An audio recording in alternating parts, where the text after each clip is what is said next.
If you think a more expensive Tesla battery automatically means a longer lifespan, this data might make you reconsider. After 100,000 kilometers, the Model 3 equipped with a CATL LFP battery still retains 93.34% of its original capacity.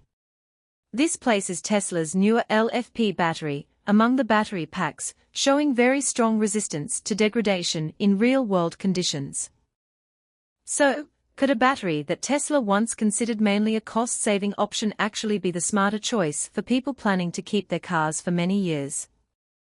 The data comes from 9,954 real-world battery tests conducted in Sweden between 2022 and 2026. These tests were analyzed by Carla, a Swedish used EV retailer, using Avalu's battery diagnostic system. Instead of depending on the range displayed on the dashboard, the system measures the actual condition of the battery pack. That makes these results much more valuable for understanding how Tesla batteries perform after significant mileage. Once the Model 3 results are separated according to battery chemistry, the difference becomes much easier to see. After vehicles passed roughly 62,000 miles, or 100,000 kilometers, Tesla Model 3 vehicles equipped with CATL's LFP battery retained an average of 93.3% of their original capacity. The LG Chemistry NMC version averaged 91.5%, while Panasonic's NCA batteries averaged 89.8% for the 77.8 kWh pack and 88.2% for the 52.4 kWh pack. That creates a difference of more than 5 percentage points between the strongest and weakest battery configurations. All of these batteries were used in the same basic Model 3 platform, yet their long-term capacity retention was clearly different. The result becomes even more surprising because the LFP battery, which is generally associated with lower cost and lower energy density, produced the highest average battery health in this particular dataset. The explanation has a lot to do with chemistry. LFP batteries are generally more tolerant of high states of charge and can handle frequent charging toward 100% better than many nickel-based batteries. Tesla commonly recommends lower daily charging limits for its nickel-based packs, often around 80 to 90%, depending on the specific vehicle and battery. That difference might seem insignificant during one charging session, but over thousands of cycles, the amount of time a battery spends at high charge levels can influence its long-term capacity retention. The bigger picture becomes even more interesting when Tesla's results are compared with wider fleet data. Geotab analyzed more than 22,700 electric vehicles and found average battery degradation of roughly 1.8% per year.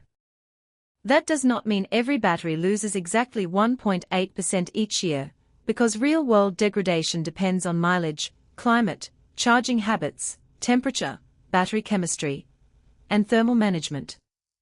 However, the overall pattern shows that battery capacity generally decreases gradually rather than suddenly disappearing at a specific age. Tesla's own reported figures provide another useful reference point. The company has stated that Model 3 and Model Y long-range batteries lose approximately 15% of their original capacity after 200,000 miles. If a vehicle originally achieved 300 miles under comparable conditions, retaining 85% of its original battery capacity would correspond to around 255 miles. Even after more than 300,000 kilometers, that would still represent a substantial amount of usable range. This also explains why mileage and age alone cannot tell the entire story. Two Tesla vehicles built in the same year can have completely different battery health. One might have spent years operating in a hot climate while frequently staying at a high state of charge, while another may have been driven in milder conditions and followed more conservative charging habits. Battery chemistry can create another major difference. For people buying a used Tesla, this is the part that deserves the most attention. Instead of assuming that an 8-year-old battery is automatically approaching the end of its life, the more useful question is how much capacity that battery actually retains today. A Model 3 with 100,000 or even 200,000 kilometers, does not automatically mean that a battery replacement is coming soon. The actual condition of the battery pack matters much more than the number shown on the odometer. And there is one number that really puts all of this into perspective: 93.3%. That is the average battery health recorded for the CATL LFP Model 3 vehicles after roughly 100,000 kilometers in this data set. The battery had aged, but most of its original capacity was still available. This suggests that the real story of Tesla battery longevity is not about a sudden point where the battery simply stops working.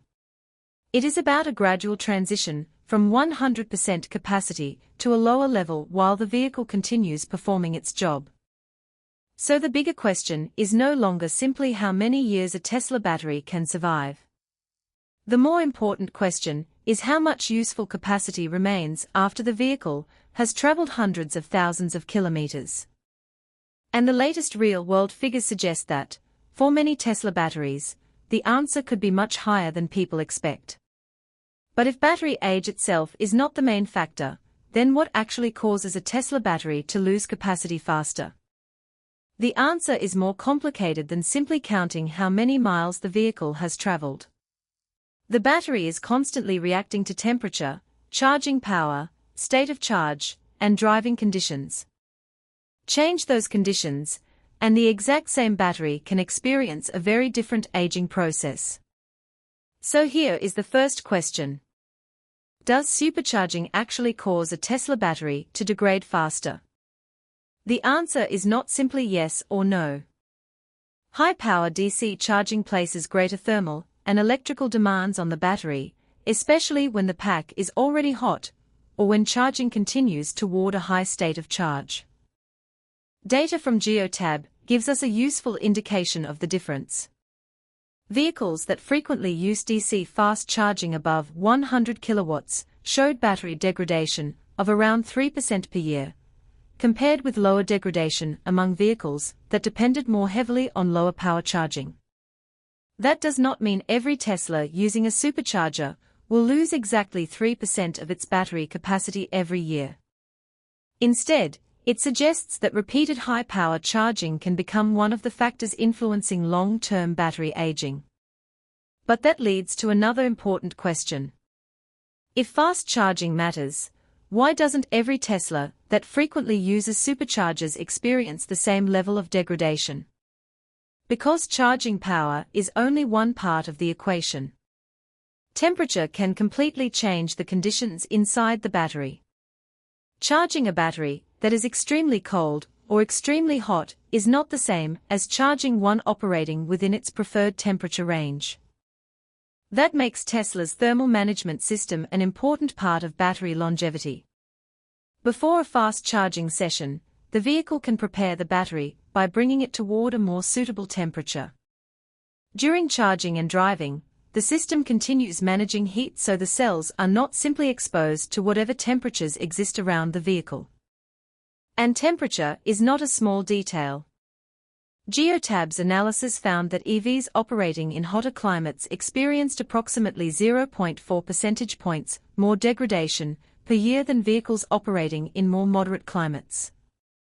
Over 1 year, that difference might appear relatively small. Over 5 or 10 years, however, it can become significant. This becomes especially important when high outside temperatures are combined with heavy driving and repeated high-power charging. Now comes the question many owners overlook. Is charging to 100% actually worse than using a supercharger? The answer depends heavily on battery chemistry and how long the battery remains at a high state of charge. Lithium-ion cells experience different levels of chemical stress at different charge levels. Spending extended periods close to the upper or lower limits can be more demanding than operating within a moderate range. Geotab found a clearer increase in degradation among vehicles that spent more than 80% of their time at very high or very low states of charge. That is why Tesla does not recommend exactly the same charging routine for every battery. For many nickel-based battery packs, the recommended daily limit is commonly around 80%. LFP-equipped vehicles, however, can generally be charged to 100% more regularly according to Tesla's guidance for those batteries. The difference is not simply a software setting. It reflects the underlying chemistry and the way those cells respond to extended periods at high states of charge. This creates a fascinating situation. Imagine two Tesla owners driving exactly the same number of kilometers. One regularly charges to a moderate level and starts charging before the battery becomes extremely low. The other repeatedly charges to very high levels and leaves the vehicle sitting for long periods near that level. Their odometers could look almost identical. Yet their batteries could age differently. So what conditions does your battery experience between charges? This is where the battery management system becomes one of the most important technologies inside the entire vehicle. The BMS continuously monitors battery voltage, temperature, charge level, and other operating conditions. It can limit charging power, adjust energy flow, and work together with the thermal management system whenever conditions require it. The driver might only see a percentage displayed on the screen, but behind that number is a system constantly making decisions about how aggressively the battery should operate. That also explains why battery chemistry alone cannot tell the complete story. LFP, NMC, and NCA batteries all have different characteristics, but the vehicle still has to manage thousands of cells under constantly changing conditions. Temperature, charging power, state of charge, and thermal control determine how those characteristics translate into real-world battery aging. There is another detail that makes this even more important for Tesla owners. Battery stress is cumulative. A single supercharging session, or one day spent at 100%, is not what determines the lifespan of a battery. What matters is what happens repeatedly over many years. Small differences in temperature, charging behavior, and the amount of time spent at extreme states of charge can accumulate across thousands of operating cycles. That means there is no single bad habit that suddenly destroys a Tesla battery. Instead, battery aging is the result of many small conditions repeated over an extremely long period. High-power charging can contribute. Heat can contribute. Spending too much time at extreme charge levels can contribute. Poor thermal conditions can contribute. But the vehicle's software and thermal systems are constantly working to control these variables. And this changes how battery longevity should really be understood. The question is no longer simply whether supercharging is safe or whether charging to 100% is safe. The more useful question is how the battery is being used throughout its entire lifetime. A Tesla battery can experience thousands of charging and driving events, but those events are not all equal. The difference between a battery that ages slowly and one that ages more quickly could come down to something as simple as temperature, charge level, and how long the cells remain under stress. And if Tesla's software and thermal systems can continuously manage those conditions, there is one final question worth asking. Could the technology controlling the battery be just as important to its lifespan as the chemistry inside the cells? That is where the hidden role of Tesla's battery management system becomes the next part of the story. The BMS is essentially responsible for keeping the battery within a safe and efficient operating range. It continuously monitors factors such as cell voltage, temperature, current, and state of charge. But its job goes far beyond simply displaying a battery percentage on the screen. It has to make thousands of decisions about how the battery should charge, discharge, and respond to changing conditions. This becomes especially important when you consider that not every cell inside a battery pack ages at exactly the same speed. Small differences in temperature, resistance, and charge level can cause individual cell groups to behave differently over time. The BMS constantly compares these measurements and can limit charging or power output whenever conditions become unfavorable. And that means the future of Tesla battery longevity may depend not only on what chemistry is inside the battery, but also on how intelligently the vehicle manages it every single day. So, the next time you look at a Tesla's battery percentage, remember that the number on the screen tells only a small part of the story. The real story is happening inside the cells, inside the thermal system, and inside the software constantly working to protect the battery. And if these real-world results continue to hold, Tesla owners may have much less to fear from battery aging than many people assume. Thanks for watching. If you enjoyed this breakdown, make sure to like the video, subscribe to the channel, and turn on notifications for more Tesla technology and battery updates.